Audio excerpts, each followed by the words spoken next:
first man to be murdered was named John Black. He worked as a carpenter in St Leonards-on-Sea.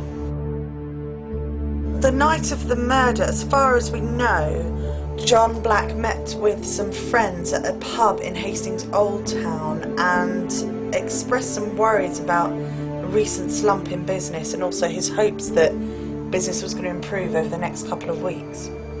He then left the pub around 9 p.m. It ended up with Black being found on Hastings fishing beach at approximately 4:30 in the morning of the 2nd of August with multiple stab wounds to the chest and stomach. He was barely alive and died en route to hospital. John Black had a wife and 6 children. Despite police efforts to question and an appeal for witnesses in 1858, they didn't ever arrest anybody. The years went by and soon John Black's murder had been forgotten. That is, until August 1908 and Thomas Sanders.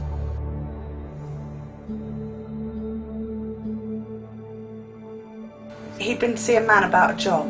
This man repaired fishing boats and Thomas had had some experience in this field and was hoping to get some work with him. With 3 small children and a small house that was in rapid decline, times were hard and Sanders desperately needed to find an income.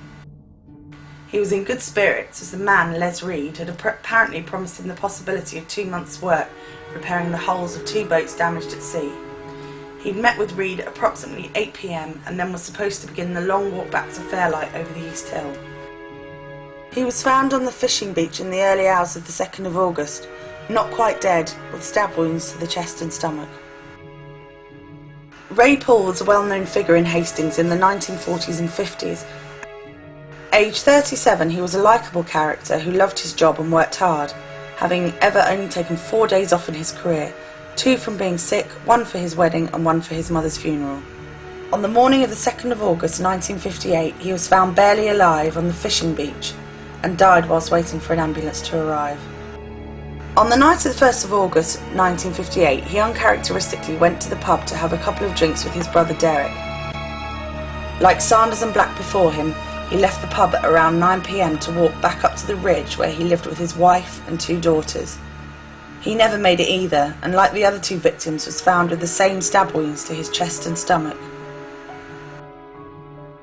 3 murders covering 100 years, linked by date and injuries inflicted, with no one convicted of the crimes, and 2008 being the 150th anniversary of the first crime. What will happen on the fishing beach on the 1st of August?